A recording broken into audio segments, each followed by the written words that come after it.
Okay, good evening. We're back with Leviticus chapter 24. Pure oil and holy bread. The Lord said to Moses, "Command the people of Israel to provide you with pure olive oil for the lampstand so it can be kept burned continually. Aaron will set it up outside the inner curtain of the most holy place of the tabernacle, and must arrange to have the lamps tended continually from evening into morning before the Lord. This is a permanent law for you, and it must be kept by all future generations. The lamps on the pure gold lampstand must be tended continually in the Lord's presence. You must bake 12 loaves of bread from choice flour, using 3 quarts of flour for each loaf. Place the bread in the Lord's presence on the pure gold table, and arrange the loaves in 2 rows, with 6 in each row. Sprinkle some pure frankincense near each row. It will serve as a token offering. It will be burned in the place of bread as an offering given to the Lord by fire. Every Sabbath day this bread must be laid out before the Lord on behalf of the Israelites as a continual part of the covenant. The loaves of bread belong to Aaron and his male descendants, who must eat them in a sacred place, for they represent a most holy portion of the offerings given to the Lord by fire. An example of just punishment. One day, a man who had an Israelite mother and an Egyptian father got into a fight with one of the Israelite men. During the fight, the son of the Israelite woman blasphemed the Lord's name. So the man was brought to Moses for judgment. His mother's name was Shelomith. She was the daughter of Debri of the tribe of Dan. They put the man in custody until the Lord's will in the matter should become clear.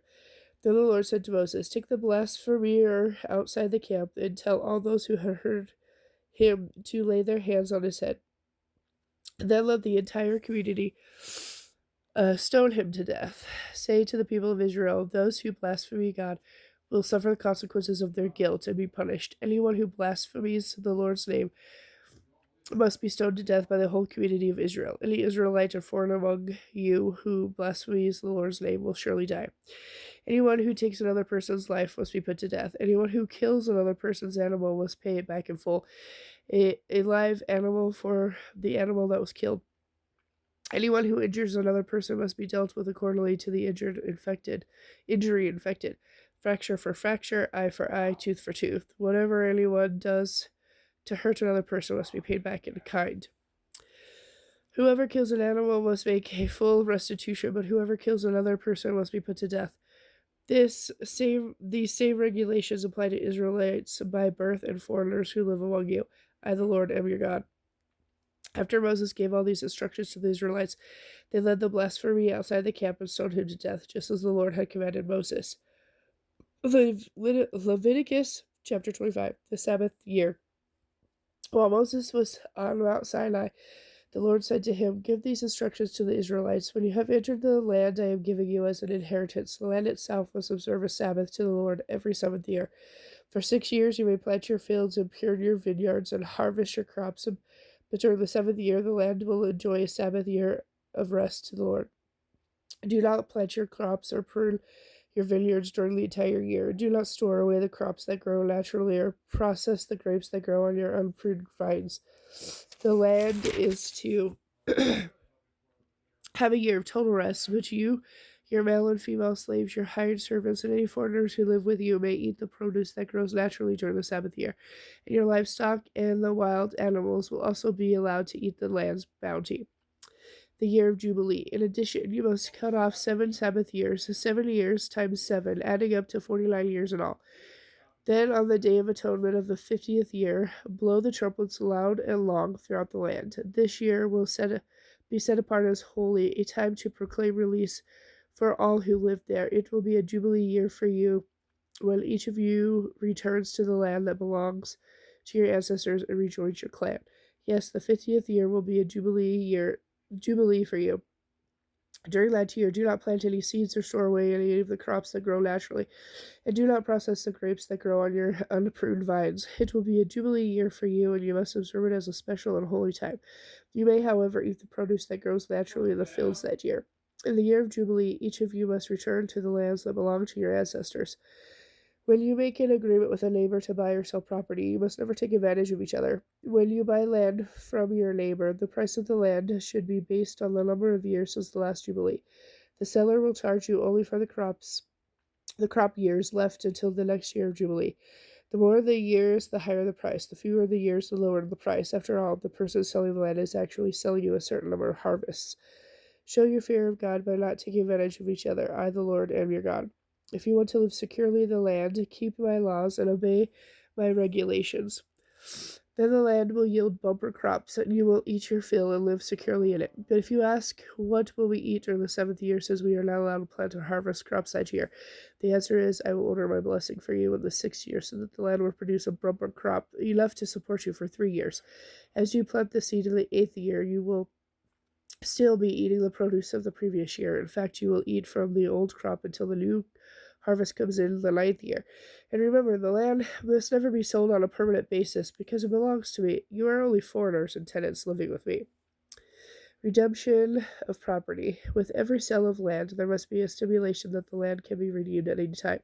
If any of your Israelite relatives go bankrupt and are forced to sell some inherited land, then a close relative or a kinsman redeemer may buy it back for them. If there is no one to redeem the land, but the person who sold it manages to get enough money to buy it back, then the person has the right to redeem it from the one who bought it. The price of the land will be based on the number of years until the next year of Jubilee. After buying it back, the original owner may then return to the land.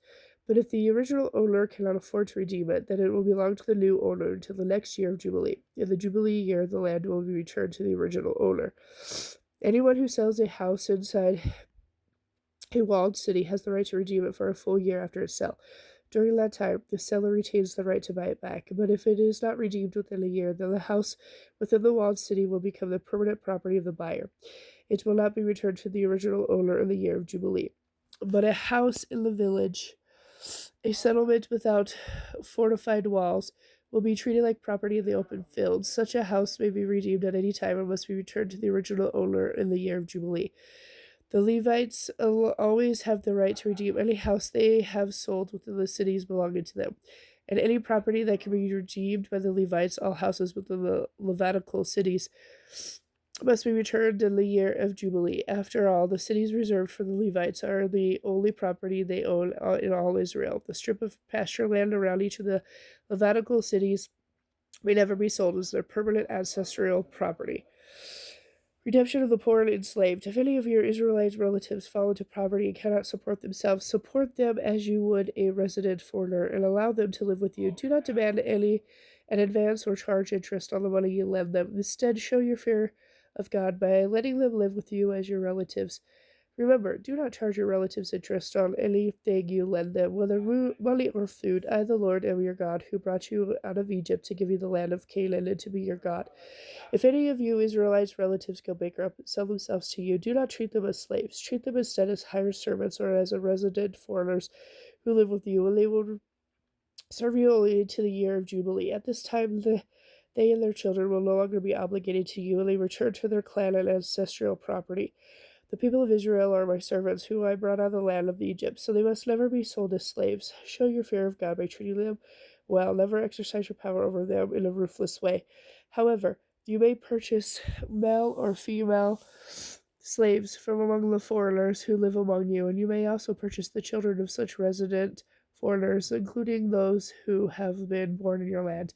You may treat them as your property, passing them on to your children as a permanent inheritance. You may treat your slaves like this, but the people of Israel, your relatives, must never be treated this way. Okay, and with that, I'm going to stop because I don't think I can finish the rest within under a minute. So I will be back with the remainder of chapter 25.